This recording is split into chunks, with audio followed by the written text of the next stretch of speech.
It's Friday evening. 3 days ago, you decided this weekend was yours. No plans, no commitments, no going anywhere. You even rehearsed what you'd say if someone called. And then your phone buzzes. It's them.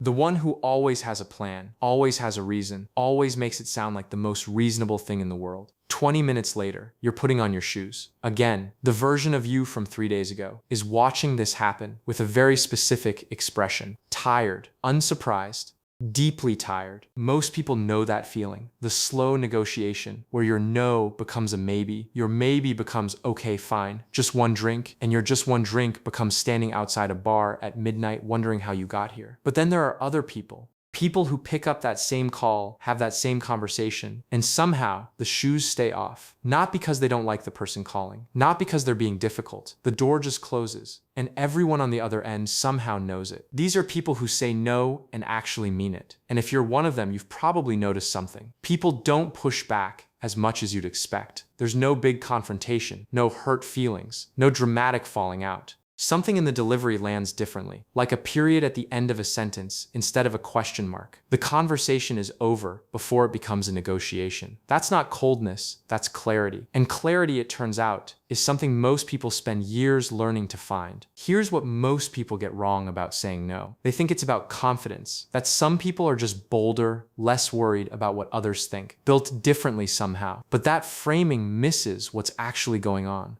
The people who mean it when they say no aren't necessarily louder or more assertive than everyone else. They've just done enough rounds with their own energy to understand something that takes a while to figure out, that just this once almost never is. Psychologists who study self-determination, how people make choices that actually align with what they want, consistently find that people with a strong internal compass make decisions based on their own values, not the pressure of the moment. In plain terms, they're steering from the inside. When the call comes in on Friday evening, they're not running a calculation about what happens if they say no. They already know what they want. And the no follows from that naturally, without much drama. Over 2,000 years ago, the Stoic philosopher Seneca noticed something that would probably still make him shake his head today. He observed that people would fight furiously to protect their property, their land, their money, their possessions. But they would hand over hours of their time to anyone who asked, without a second thought. He wrote that if your neighbor parked on your driveway, you'd be out there in minutes. But if that same neighbor wasted 2 hours of your afternoon, you'd let it go without a word. Seneca found this baffling. You can get more property, you cannot get more time. 2,000 years later, most people are still proving him right every Friday night.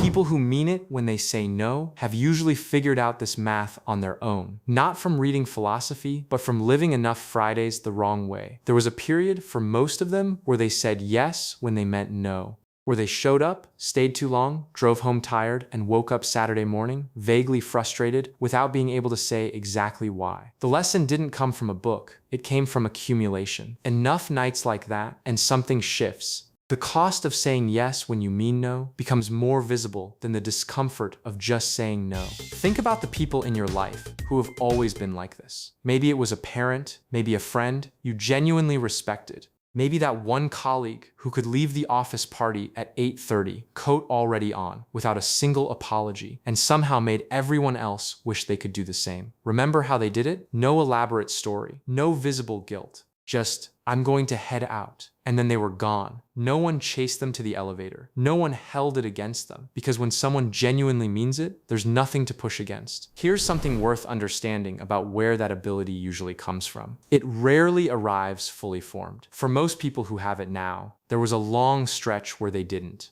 Where they said yes to things that cost them, showed up when they didn't want to, and spent the drive home rehearsing the version of themselves who had said no. The clarity came later. It came from learning, slowly, what happens when you keep overriding your own answer. The fatigue that accumulates, the quiet resentment underneath, the way you start to feel like your time belongs to everyone except you. At some point, something clicked. And once that math becomes clear, once you've felt the actual cost of enough unwanted yeses, saying no stops feeling like a confrontation. It starts feeling like maintenance, like keeping your own life in order. Now here's the part about guilt, because guilt is usually what makes no so hard. The worry that you're letting someone down, that a good friend, a good colleague, a good person would just say yes and figure out the rest later.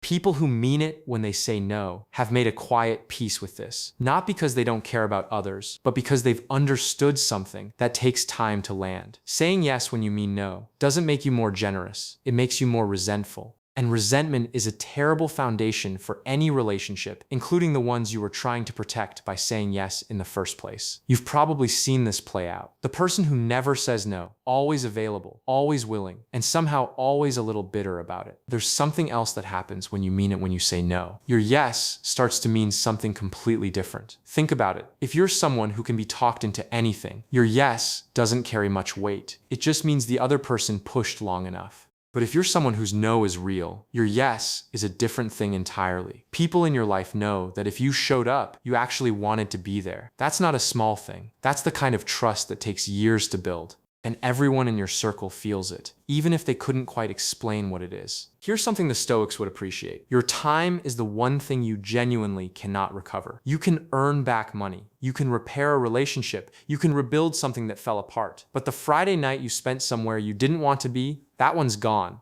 Not dramatically gone, just quietly, permanently gone. The people who understand this don't treat their time like it's infinite. They treat it like what it actually is, the thing everything else runs on. Now here's the shadow side, and it's worth being honest about. Sometimes the line between a healthy no and a habit of avoidance is thinner than it looks. There's a version of saying no that's actually about fear. Fear of the unpredictable. Fear of situations that require more of you than you feel ready to give. And that version can hide very convincingly behind the language of priorities and self-respect. Only you know from the inside whether your no is coming from a grounded place or a guarded one. The person who says no to everything new, every unexpected invitation, every situation that wasn't planned 3 days in advance, that's worth a look. Some of the best conversations happen in rooms you didn't plan to enter. But here's the thing. People who genuinely mean it when they say no aren't saying no to everything. They're saying no to the things that cost them without giving anything back. That discernment is what separates a clear boundary from a wall. They still go out. They still show up.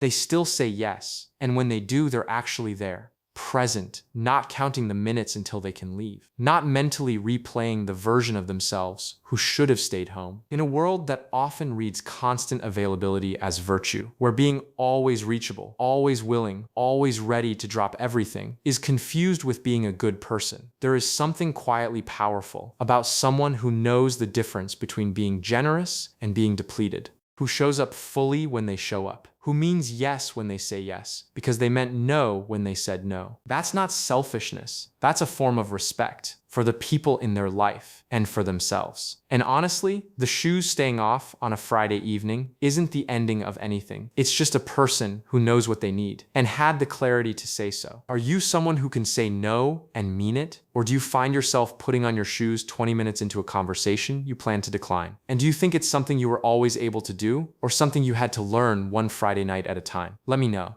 To get more psychology content like this in your feed, please subscribe, hit the like button, and share your experiences with us. You'll be supporting our efforts too. Thanks for watching.